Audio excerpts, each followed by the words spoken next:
Siku hizi everybody ana sijui mumeogopeshwa, sijui even you gena, naona rudi uingie hii majenzi, nyinyi ndio the story of the future.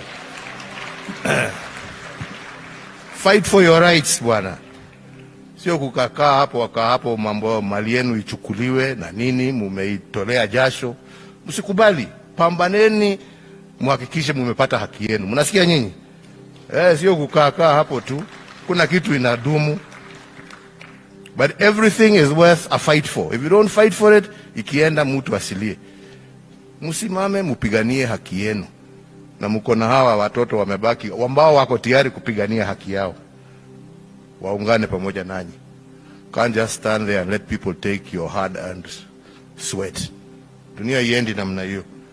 Muwe watu ambao hawataogopa, wataishi kama my friend. Ameenda detention, si alitoka na akaendelea na maisha. Hata nyinyi teteeni haki ze.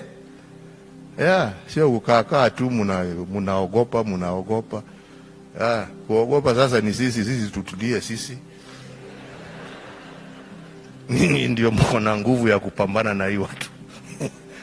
But we are behind you. Muendelee namna hiyo.